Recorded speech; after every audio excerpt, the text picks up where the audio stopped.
विश्वानदेव सवितर दुर्तान परास्पद भद्रम तन्नयासो। ओम भद्रम कर्णेभिः शृणुयाम देवा भद्रम पश्येमाक्षभिर्यजत्रा श्रीरंगैस्तुष्टुवांसुस्तनुर्भिः व्यसेमहि देवहितमेरायुः। ओम वेद प्रेमियों सुधी श्रोताओं, अब तक हम सब ऋग्वेद के मंत्रों का आनंद लेते चले आ रहे थे। ऋग्वेद की व्याख्या का समापन हो चुका है। अब हम सब दूसरे वेद यजुर्वेद के अध्ययन में प्रवेश करने जा रहे हैं। इस यजुर्वेद का पूरा नाम है वाजसेनेयी माध्यान्दिन यजुर्वेद संहिता। तो इस प्रकार से हम अब अपने इस व्याख्या क्षेत्र में आगे बढ़ें। ऋग्वेद ऋचाओं का वेद था, स्तुति का वेद था, भक्ति का वेद था, और जो यजुर्वेद है वो कर्म का वेद है। धर्म के 3 मुख्य अंग माने गए हैं। एक है ज्ञान, भक्ति, कर्म। तो तीनों होना चाहिए, तभी धर्म पूरा हो पाता है। मनुष्य संसार क्या है, मानव जीवन क्या है, आत्मा क्या है, परमात्मा क्या है, इसका ज्ञान प्राप्त करे और बस इसी वैचारिक गली में भटकता न रह जाए, वरन कर्म भी करे और कर्म में कहीं उच्छृंखलता न आ जाए, इसलिए भक्ति का आश्रय ले। भक्ति में समर्पण होता है और जो एक अहम वृत्ति होती है उसका निरसन होता है। तो अब हम भक्ति के वेद, ऋचाओं के वेद के पश्चात यजुर्वेद के अध्ययन में शरण रख रहे हैं। भगवत कृपा है। यजुर्वेद कर्म का वेद है। यजुर्वेद का अर्थ है यजुषों का वेद। गद्यात्मक मंत्रों को यजुष कहते हैं। यजुषों के वेद का तात्पर्य है कि जब कृष्ण द्वैपायन वेद व्यास ने एक वेद को मंत्रों की प्रकृति के अनुसार 4 वेद रूप में विभक्त किया, तब गद्यात्मक मंत्रों के संकलन को यजुर्वेद की संज्ञा प्रदान की, जिसके मंत्रों का प्रयोग याज्ञिक प्रक्रिया के कर्मकांड के अवसर पर होता चला आ रहा है। पद्यात्मक मंत्रों का प्रवेश उनके बाद गुरु शिष्य परंपरा के क्रम में होता रहा। तात्पर्य है कि यजुर्वेद यद्यपि यजुष माने गद्य का ही वेद है, लेकिन मूल रूप में तो इसमें गद्य ही रहा होगा, लेकिन बाद में गुरु शिष्य परंपरा से अध्ययन के दौरान समय समय पर उसमें विशेष करके ऋग्वेद के मंत्रों का प्रवेश होता गया। तो हम देखेंगे कि यजुर्वेद संहिता में, संहिता कहते हैं संग्रह को, मंत्रों के संकलन को संग्रह या संहिता कहा जाता है। तो इस यजुर्वेद संहिता में पद्यात्मक मंत्र भी हैं जो कि बाद में जुड़ गए। यजुर्वेद संहिता अर्थात मंत्रों का संकलन और उसके साथ ही वाजसेनेयी और माध्यान्दिन शब्दों के जुड़ने के कारण पर विचार करना आवश्यक है। जब वेदव्यास जी ने गद्यात्मक मंत्रों के संकलन को यजुर्वेद संहिता का नाम दिया और उसके आचार्य और आधिकारिक विद्वान के रूप में अपने प्रिय शिष्य वैशंपायन को उसके प्रचार प्रसार और सुरक्षा का भार सौंपा, तब उसके गद्यात्मक मंत्रों का अर्थात यजुषों का वाजसनेयी और माध्यान्हन शब्द भी यजुर्वेद के साथ तब नहीं जुड़े रहे होंगे। संस्कृत वाङ्मय का बृहत इतिहास नामक ग्रंथ के संपादक आचार्य बलदेव ने इस ग्रंथ के पृष्ठ संख्या में जो उल्लेख किया है, उसके अनुसार आचार्य वैशंपायन के पास वेदाध्ययन हेतु उत्तर और दक्षिण भारत दोनों स्थानों से विद्यार्थी वेद ज्ञान के हेतु आते थे। गुरु वैशंपायन के शिष्यों में दो प्रमुख मेधावी शिष्य थे, जिनका नाम था याज्ञवल्क्य और तैत्तिरीय। ये हम सब जानते हैं कि जो वैशंपायन थे, उनको वेद व्यास जी ने यजुर्वेद का आधिकारिक विद्वान मान करके उसके प्रचार प्रसार का भार सौंपा था। तो अब शिष्य परंपरा चल पड़ी। वैशंपायन गुरुवर के पास दोनों स्थानों से उत्तर और दक्षिण भारत से शिष्यगण आते थे। तो इन गुरुवर के पास याज्ञवल्क्य और तैत्तिरीय नाम के दो मेधावी शिष्य थे। याज्ञवल्क्य उत्तर भारत के थे और तैत्तिरीय दक्षिण भारत के थे। याज्ञवल्क्य और तैत्तिरीय दोनों मेधावी थे और समकक्ष विद्वत्ता के धनी थे। दोनों में प्रायः वैचारिक नोक झोंक हुआ करती थी। धीरे धीरे दोनों में वैमनस्य बढ़ता चला गया। तैत्तिरीय में गुरुभक्ति कुछ अधिक थी।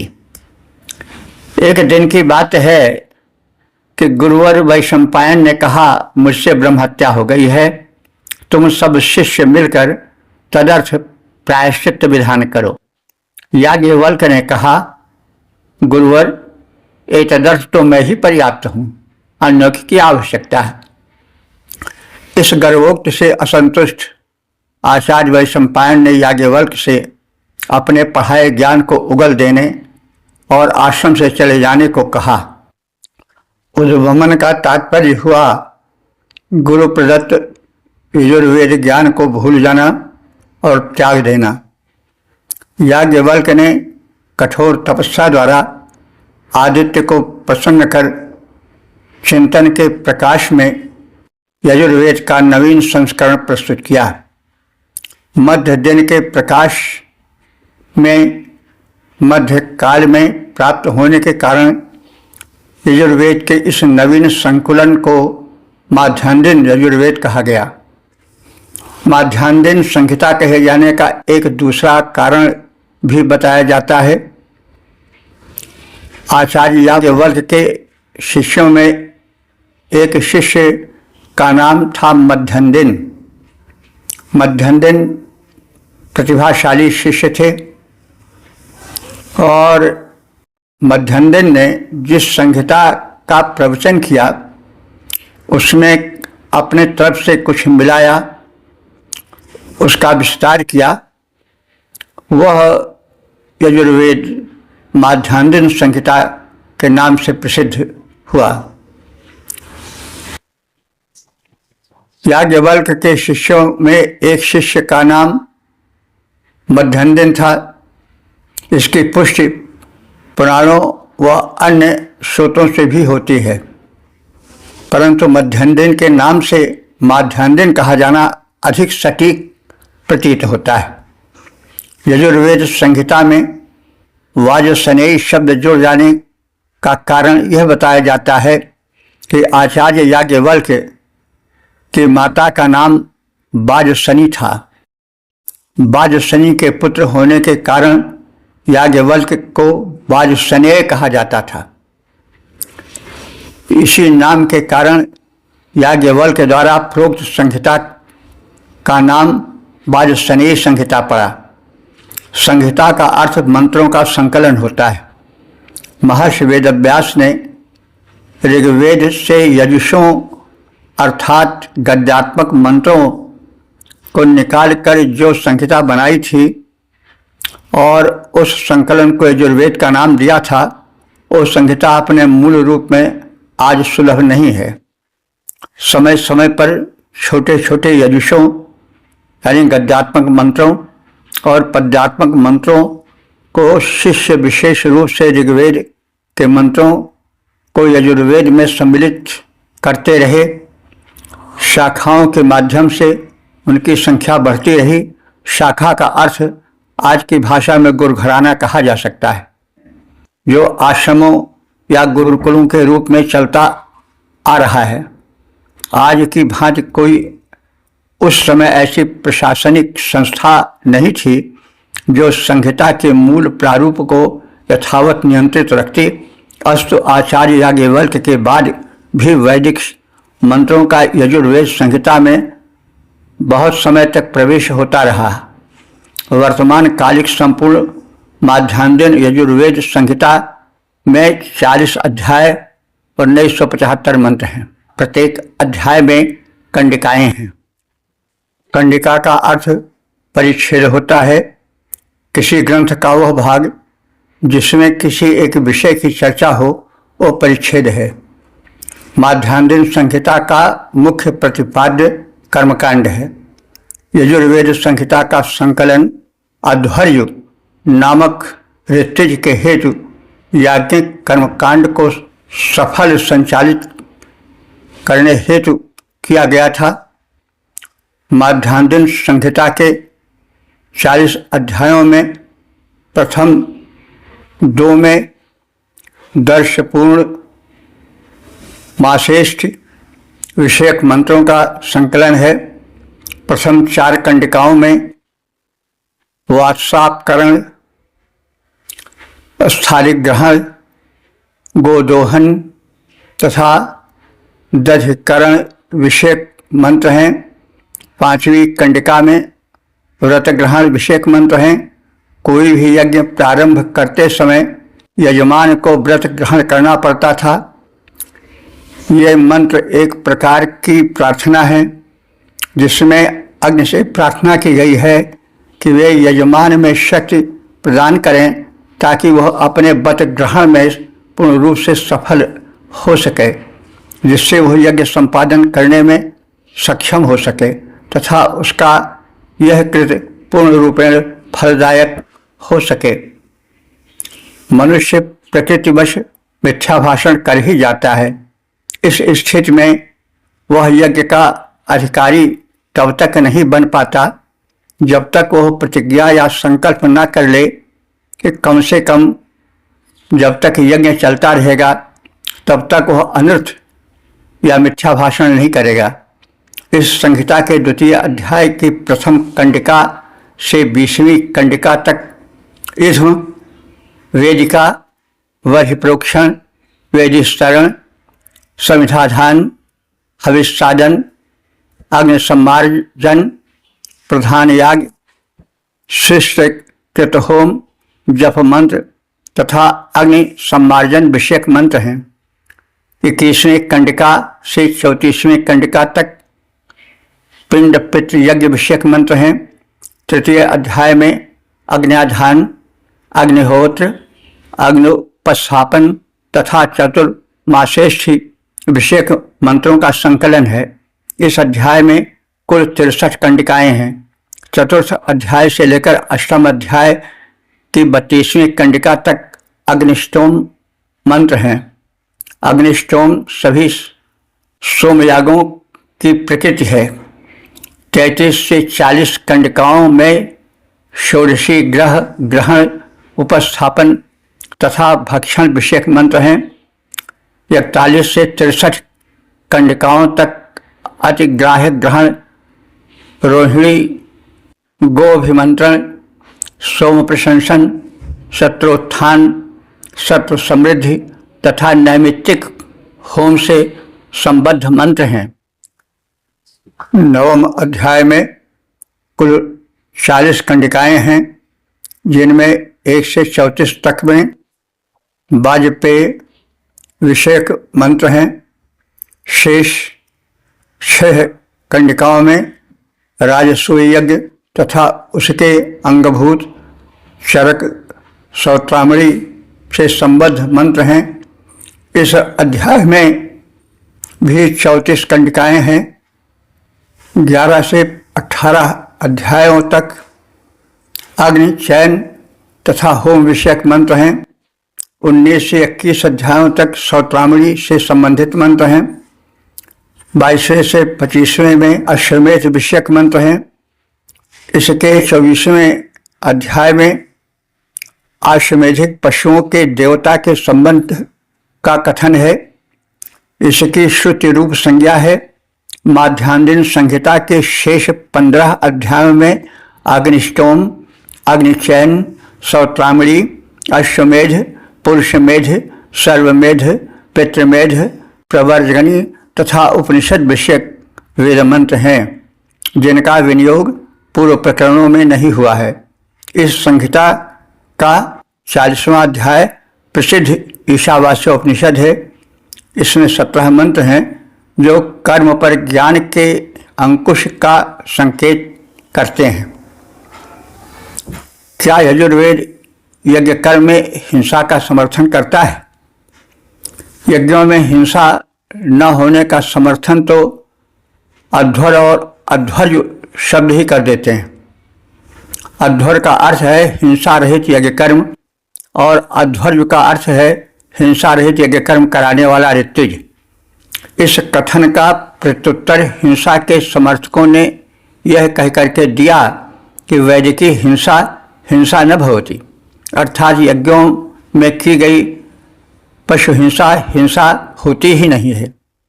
यज्ञ की हिंसा तो हिंसित पशु की अधोगति से मुक्त कराकर स्वर्गगामी बनाने की प्रक्रिया है। इस कथन द्वारा याजकों ने हिंसा को उचित बताने की चेष्टा की, किंतु विरोधी स्वर को हिंसा समर्थक दबा न पाए। हिंसा विरोधी जनों ने तीखे स्वर में प्रतिक्रिया प्रस्तुत की और कहा कि यदि मारा गया पशु स्वर्गगामी होता है तो याजक और यजमान पहले अपने पिता को मारकर स्वर्ग क्यों नहीं भेज देते?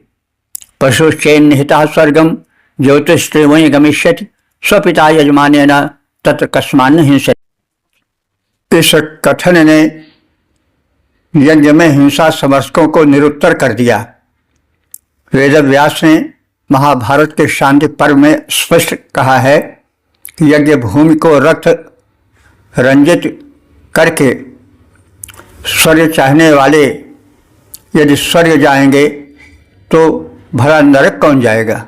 यूपम छित्वा पशून हत्वा कृत्वा रुधिर कर्दमम यदेवं गम्यते स्वर्गम नरकम केन गम्यते।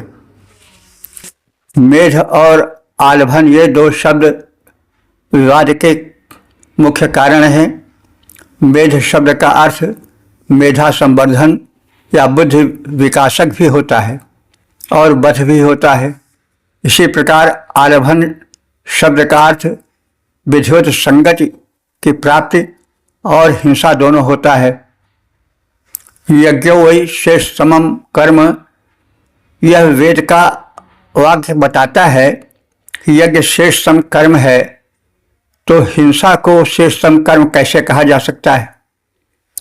मेध संबोधन सहित जिन यज्ञों का प्रकरण यजुर्वेद में है वे हैं अश्वमेध अध्याय 22 से 25 तक, पुरुषमेध अध्याय 30, सर्वमेध अध्याय 32 तथा पितृमेध अध्याय 33 और 35। यदि मेध का अर्थ वध होता तो पितृमेध कैसे संभव है? पितरों के शरीर पहले ही छूट चुके हैं, फिर उनका वध कैसे संभव है? यज्ञ में पशुओं, पक्षियों और मनुष्यों को यूपों में बांधने का कथन है, किंतु वह सब देव विशेष को समर्पित करने का मानसिक संदेश है, व्यावहारिक वध का नहीं। हम देश पर बलिदान है, इसका आशय है कि हम देश के प्रति पूर्ण समर्पित हैं। यज्ञों में हिंसा, मांस भक्षियों, राजा महाराजाओं को संतुष्ट कर उनसे लंबी दक्षिणा प्राप्त करने हेतु द्रव्य लोलुप पुरोहितों की कुचालें हैं। जब धर्म पर पुरोहितवाद हावी हो जाता है तब कुछ ऐसी ही क्रियाएं होती हैं जिनकी प्रतिक्रियाएं बड़ी अनिष्टकर होती हैं। पशुवध की नृशंस प्रक्रिया ने वेद विरोधियों को वेद के विरुद्ध आंदोलन को जन्म देने को बाध्य किया, जिससे वैदिक दिव्य ज्ञान और उसके पूर्ण लाभ न पाने की क्रिया को अपूरणीय क्षति पहुंचाई, जिसका दुष्परिणाम आज तक भोगना पड़ रहा है। वेद प्रेमियों, सुधी श्रोताओं, संप्रति हम सब यजुर्वेद के प्रथम अध्याय के प्रथम मंत्र की व्याख्या में प्रवेश करने जा रहे हैं। इस मंत्र का शीर्षक है कर्मपरायण मानव का आदर्श प्रारूप। अब संबंधित मंत्र का सर्वप्रथम सस्वर पाठ हो जाए। ईखेत्वर्जेत्वा वायावस्था देवो वाह सविता प्रार्पायातु श्रेष्ठातमाया कर्मण आप्या यध्वा मखनिया इंद्राय भागं प्रजा वतीरनमेवा आयक्ष्मामा वस्तेन ईशातमाघषग्गुंसो ध्रुवा अस्मिन् गोपतौ सियात बह्वीर्जजमा नस्या पशून् पाहि। जैसा कि पहले कहा गया है कि यजुर्वेद कर्म का वेद है, तो कर्म ही प्रमुख है, क्योंकि सकल पदार्थ है जगमाही, कर्महीन नर पावत नहीं। तो न सुप्तस्य सिंहस्य प्रविशन्ति मुखे मृगाः, कर्म प्रधान है विश्व करी राखा, जो जस करे सो तस फल चाखा आदि रूप में भिन्न भिन्न विद्वानों ने भिन्न भिन्न प्रकार से कर्म की प्रशंसा की है। कर्म ही मनुष्य को देव बनाता है, कर्म ही दानव बनाता है। तो इसलिए कर्म की विशेषता, कर्म की प्रधानता इस यजुर्वेद में विशिष्ट रूप से की गई है। कर्म से तात्पर्य हम अपने दैनिक चर्या से जोड़ सकते हैं। धार्मिक जीवन में रहकर नैतिक नियमों के पालन से इसका संबंध जोड़ा जा सकता है। साथ साथ जब कर्म और यज्ञ को एक मान लिया जाता है तब याज्ञिक प्रक्रिया से इसे जोड़कर देखा जाता है। तो दर्शन की प्रक्रिया दो प्रकार से मिलती है। एक तो यह है कि पूर्ण रूप से यज्ञ को ही मंत्र समर्पित देखा गया है। दूसरी यह है कि इस सिद्धांत के अनुसार कि यज्ञ से समम कर्म, यह श्रुति वाक्य है। जो श्रेष्ठ कर्म हैं वे सब यज्ञ हैं। हम कुछ कह रहे हैं वेद के विषय में और आप सब सुन रहे हैं, यह भी अगर समझें तो यज्ञ ही है। इसी प्रकार से जितने शुभ प्रेरक कर्म हैं वे सब यज्ञ हैं। तो यज्ञ का विस्तृत अर्थ भी किया गया है, क्योंकि यह श्रेष्ठ यज्ञ है, श्रेष्ठ यज्ञ में है। सूर्य भी यज्ञ कर रहा है, प्रकाश देकर, वायु भी प्राण देकर कर रहे हैं। संपूर्ण सृष्टि एक यज्ञ कर रही है। परमात्मा ने सृष्टि की उत्पत्ति जो की वो भी एक यज्ञीय भावना थी और सृष्टि कर्म में आई। और कर्म ही प्रधान बना। तो इस प्रकार से कर्म प्रेरक है और वह जीवन को सफल बनाता है। जो हमारी अर्थ की प्रक्रिया है वह यज्ञ व शेषतम कर्म, जो शेषतम कर्म है वो सब यज्ञ हैं और यज्ञ का प्रारूप विस्तृत है। सर्वत्र शुभ कर्म के रूप में प्रकृति में भी यज्ञ दिखाई पड़ रहा है और मानव जीवन में भी जब मनुष्य अपने तुच्छ स्वार्थ से हटकर विस्तृत भावना से भावित होकर के कर्म जगत में उतरता है तो उसका वह कर्म यज्ञ हो जाता है। तो इस भावना को हमने विशेष स्थान दिया है अर्थ में। वैसे कुछ जो भाष्यकार हैं उन्होंने पूर्ण रूप से जो यज्ञ वेदी में आहुति पड़ती है उस यज्ञ से ही जोड़ करके मंत्रों को व्याख्यायित किया है।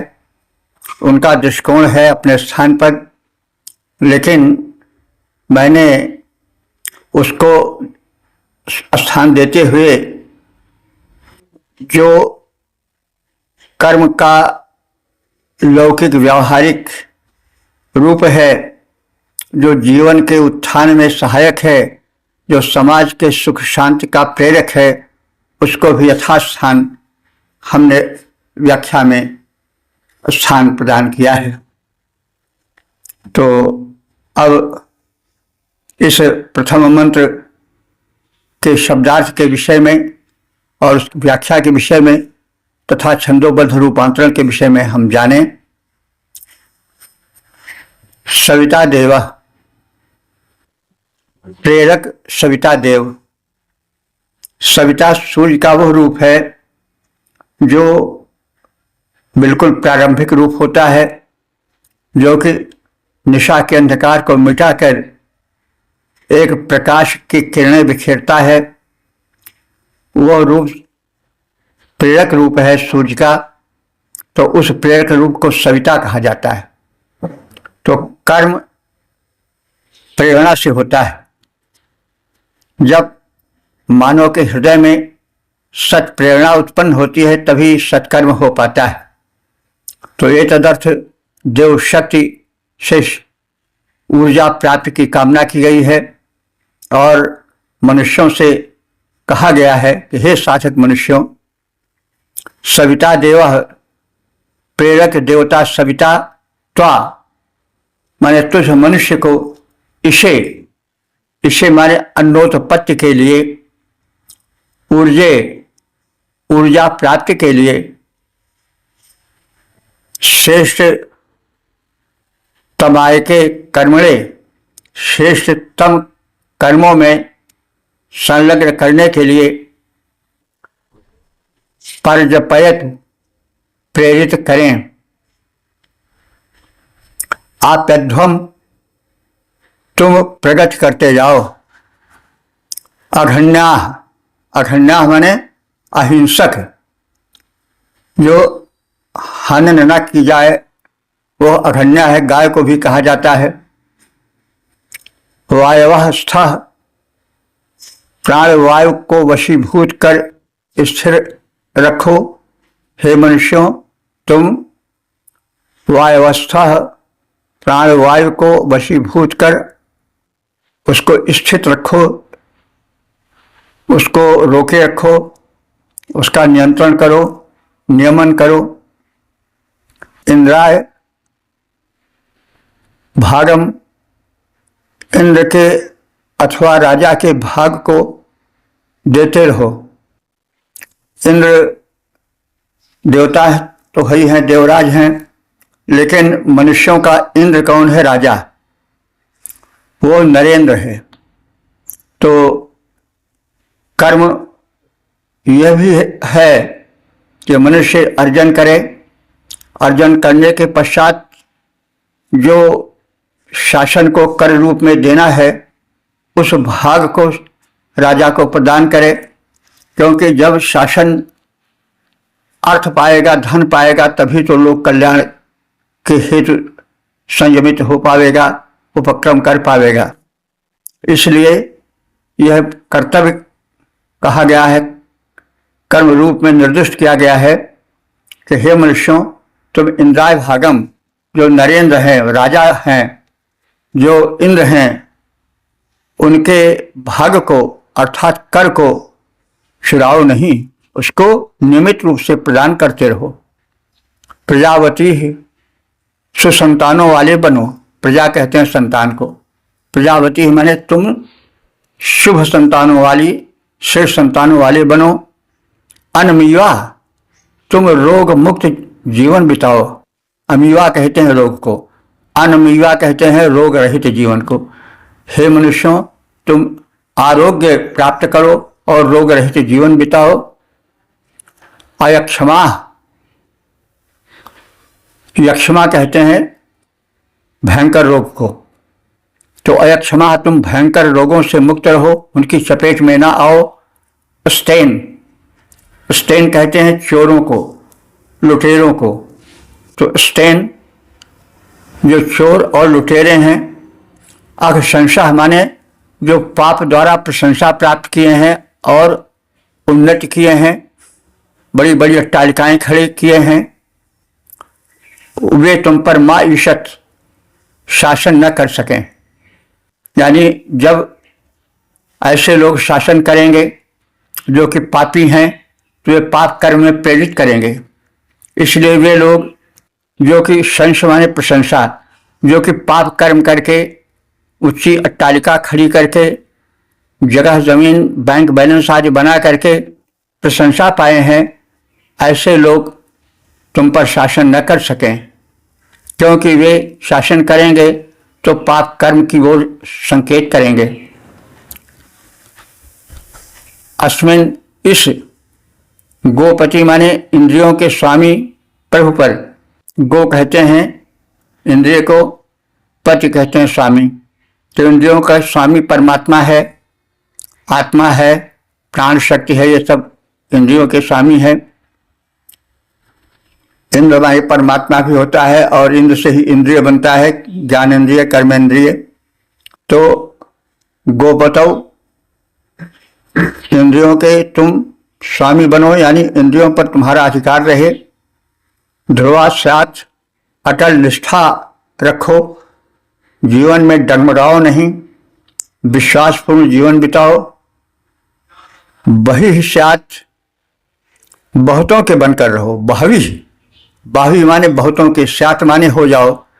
यह मनुष्य में बड़ी कमी होती है कि वह अपने को एक सीमित दायरे में बांध लेता है, अपने पुत्रों परिवार को छोड़ करके वह अन्यों को गैर समझ लेता है, उनका शोषण करता है और उनसे कट व्यवहार, अवांछित व्यवहार करता है। तो यह उचित नहीं है, इससे अशांति होती है, सामाजिक दुर्व्यवस्था फैलती है। इसलिए कहा जा रहा है कि कर्म में तुम इस प्रकार से रहो कि बहवी साथ, तुम बहुतों के बनकर रहो। स्वार्थ में लिपट करके केवल सीमित परिवार के लिए ही समर्पित होकर मत रहो। यजमानस से, यजमानस माने यजमान आत्मा के, तो आत्मा को यजमान कहा गया है। कहाँ? कौशितकी ब्राह्मण 17:7 में और गोपथ ब्राह्मण 305/4 में कहा गया है कि आत्मा वही यजमान, आत्मा यजमान है। तो यजमान से माने यजमान आत्मा के। पशून पाहि, पशून माने पशु, पशु माने इंद्रिय, पशु रूप इंद्रियों की रक्षा करो। पाहि माने रक्षा करो, पशु रूप इंद्रियों की रक्षा करो, क्योंकि इंद्रियां भोग चाहती हैं। जैसे पशु केवल चारा चाहता है, वैसे इंद्रियां केवल भोग चाहती हैं अपना अपना, इसलिए वे पशु कोट में मानी गई हैं। तो आत्मा यजमाना, इंद्रिया पशुआ, इंद्रिय पशु हैं। तो इन इंद्रियों को भी तुम नियमित पालित पोषित करो, उनको उनका प्रिय आहार प्रदान करो, सात्विकता उनमें भरो। इसका भाव इस प्रकार से है कि हे मनुष्यों, प्रेरक देवता सविता तुम्हें खाद्यान्नों की वृद्धि हेतु कठोर करने की प्रेरणा दे। ऊर्जा प्राप्ति के लिए श्रेष्ठतम कर्मों में स्वयं को संलग्न करते रहो तो निरंतर प्रगति करते जाओ और शासन को उसका भाग कर के रूप में चुकाते रहो, अर्थात कर की चोरी मत करो। तुम प्राणवायु को संयमित कर प्राण साधना द्वारा शरीर को चिरकाल तक स्वस्थ और जीवित बनाए रखो। तुम पर चोर लुटेरे और पतित हुकूमत न कर पाएं, उनके शासन में तुम न रहो, उनसे दूर स्वतंत्र जीवन बिताओ। इंद्रियों समेत शरीर के पालक परमात्मा के विधान में दृढ़ आस्था रखो और आत्म केंद्रित होकर अपने में ही सिमट कर मत रहो। जनहित में अपने को लगाओ, बहुतों के बनकर जीवन बिताओ। यजमान रूपी आत्मा के पशु रूप इंद्रियों के काम क्रोधादिक हिंसक विचारों से दूर रखते रहो। सविता महान कर्म प्रेरणा प्रदान करें। पद्यानुवाद है, सविता महान कर्म प्रेरणा प्रदान करें, अन्न और शक्ति साथ साथ ही बढ़ाते रहो। प्राण साधना से पुष्ट प्राण का प्रसार करो, शासन करें न चोर, उनको मिटाते रहो। श्रेष्ठ कर्म द्वारा करो जीवन प्रगति पूर्ण, धनी बनो राज्य भाग कर को चुकाते रहो। बनो आत्म केंद्रित न अपने सभी के बनो, बनो आत्म केंद्रित न अपने सभी के बनो। इंद्रियों को विविध विकारों से बचाते रहो, इंद्रियों को विविध विकारों से बचाते रहो। सविता महान कर्म प्रेरणा प्रदान करें, अन्न और शक्ति साथ साथ ही बढ़ाते रहो। यह मंत्र बड़ा ही व्यवहारिक और उपयोगी है। इसके सारांश को हम इस प्रकार से देख लें। यजुर्वेद कर्म का वेद है। व्यक्ति कर्म को करे, शक्ति और स्वास्थ्य अर्जित करे, प्राणवायु का निरोध कर प्राणायाम द्वारा चित्त वृत्तियों का निरोध करे, सुखी स्वस्थ संपन्न निर्विकार जीवन बिताए, न किसी प्रकार की चोरी करे और न चोरों का शासन सहन करे। श्रेष्ठ संतानें समाज को सौंपे, ईश्वर पर विश्वास करे, श्रेष्ठ कर्म करे, न अत्याचार करे और न अत्याचार सहे। एक आदर्श उत्तरदायी नागरिक का जीवन बिताए, कथित सिद्धांतों पर चलकर राष्ट्र उत्तरोत्तर प्रगति करता हुआ विकसित देश बन जाएगा।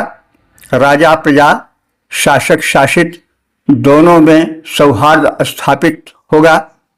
व्यक्ति और समष्टि दोनों का कल्याण होगा। राम राज्य का आदर्श साक्षात रूप से उतरेगा और इस मंत्र के माध्यम से समाज का पूर्ण कल्याण, व्यक्ति और समष्टि का संपूर्ण कल्याण होगा।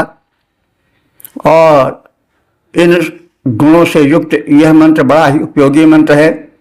आदर्श राष्ट्र वह है जहाँ के नागरिक कर्मठ हों, कर्मपरायण हों और चोरी न करें, श्रमशील हों, स्वस्थ हों, सद्व्यवहार से युक्त हों, आस्तिक हों, चोरों लुटेरों को न प्रश्रय दें, न उनके आश्रय में रहें, एक आदर्श नागरिक का जीवन बिताएं। यह बड़ा ही उपयोगी मंत्र और उसमें संदेश जो निहित है वो जीवन को, संपूर्ण जीवन, राष्ट्र को एक उन्नत राष्ट्र बनाने में पूर्ण सक्षम है।